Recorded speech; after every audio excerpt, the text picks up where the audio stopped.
those events that could happen in our world. You have a God-given gift in you that can be crafted.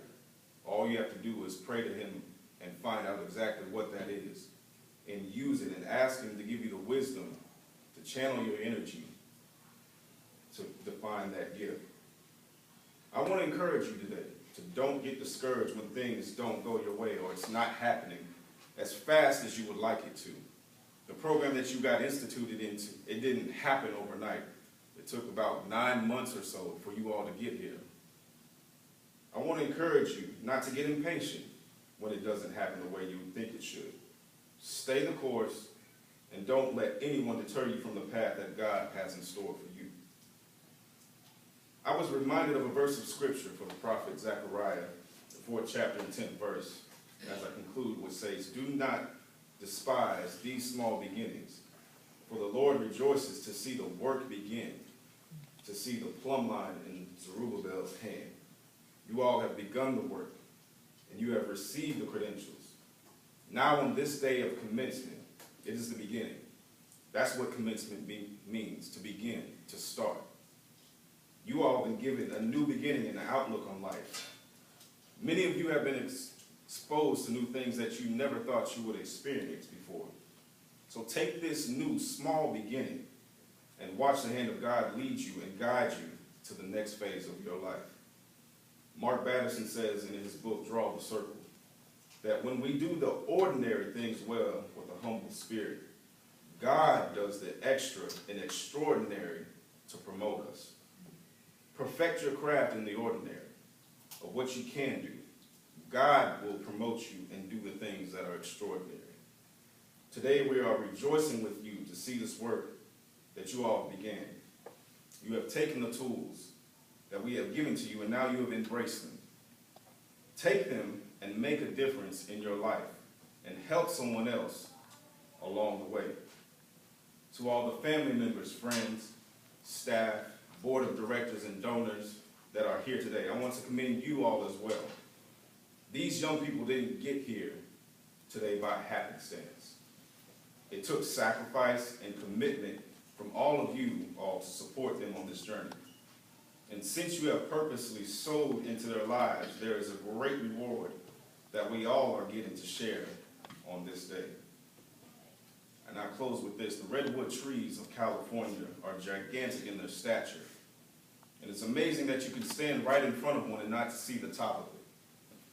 A tree that size and stature, you would think that their roots would run deep, but they only run about 10 to 12 feet deep.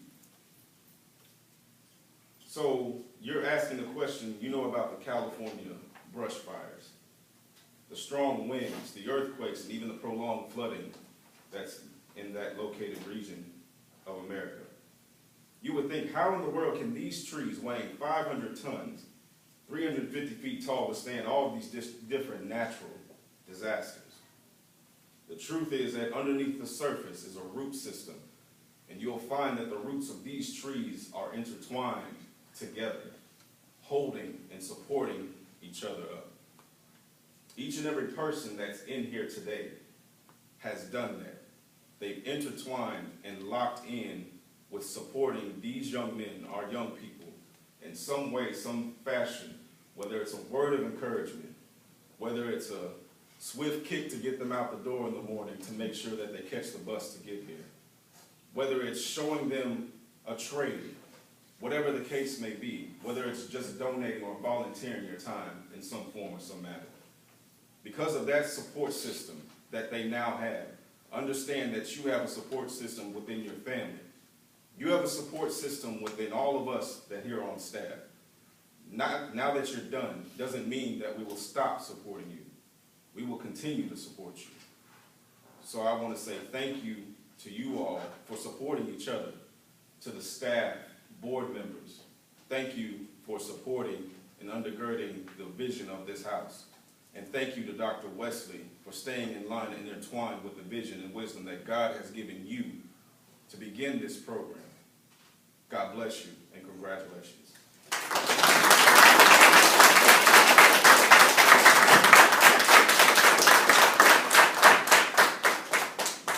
Now we see youth building work.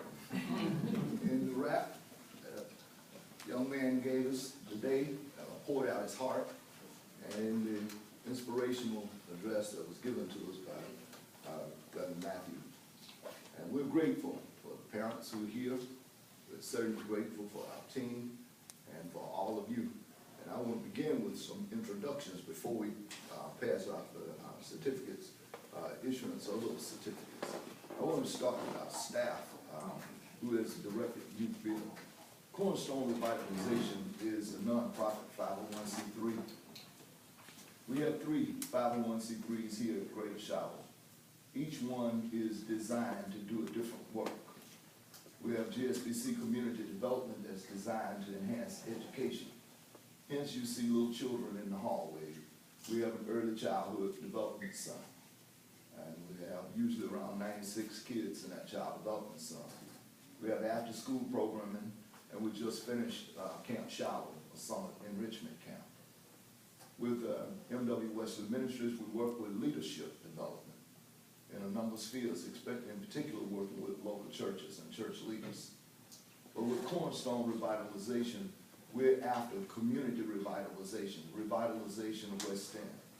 And we believe that the way to go about that is through economic stimulation. The statistics are alarming for this community. Young people between the ages of 16 through 24, 68% of young people who live in this community throughout the city of Birmingham are unemployed. And that has to change.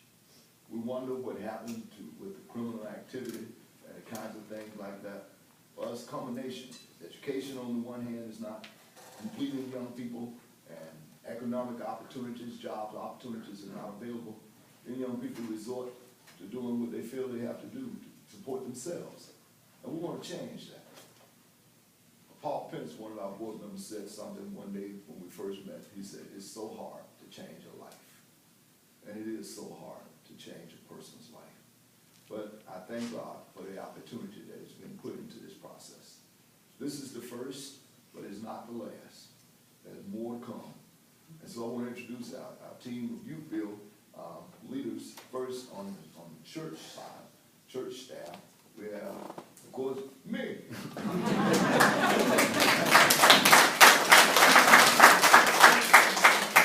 The least of these. Okay. But we have our administrative officer, Alicia Ashbury. Our accountant who keeps the money straight, Vernon. And then we have now directly with the, we have Shirley Davis over here.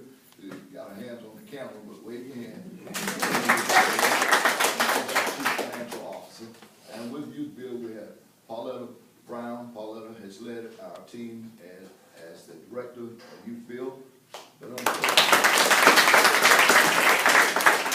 fortunately and unfortunately, Pauletta will be leaving us.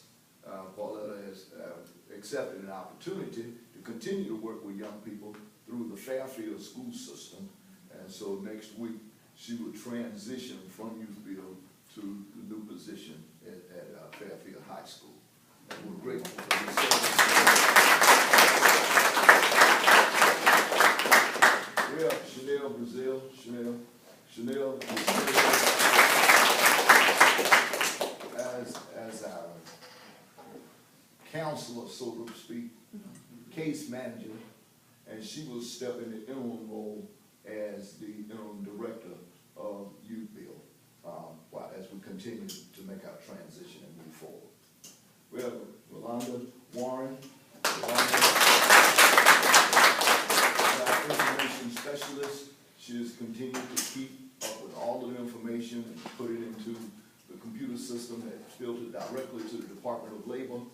And she's also our job placement specialist, and we'll be working with potential contractors so that these young men will be able to move forward directly into a job placement. We have our dear lovely lady who does all of our tutorial work, Ms. Howard.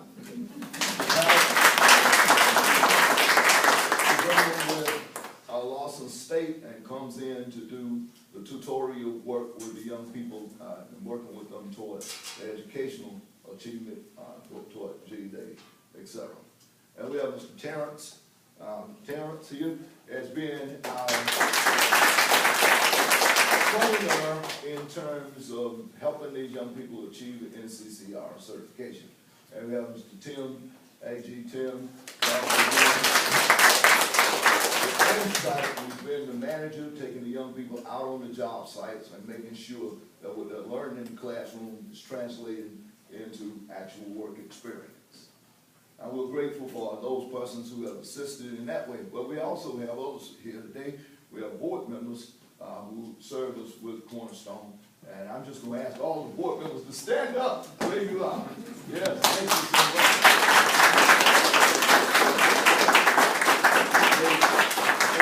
A great board of encouragers and supporters, and we're going to move even further with our activities and as we go forward with revitalization opportunities that are given to us. But it gives me great privilege at this time now to present the young people and their certificates. I'm going to ask Ms. Pauletta to call their names and what they are being receiving today. They're listed on the bulletin here, the program, but we want to make sure that we call. We had started with 8 young men who were in the first cohort, and 6 are being recognized today.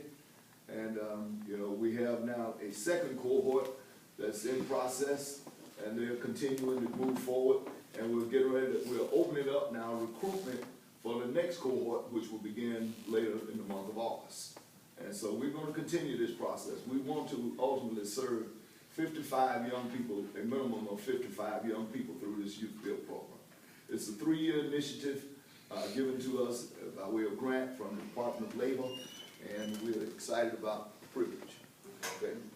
I will read the first award so that you know exactly what award it is. This is to certify that Abu Abelaran, or we call him Abu, Carmichael, having achieved work key scores of 5 or greater in essential employability skills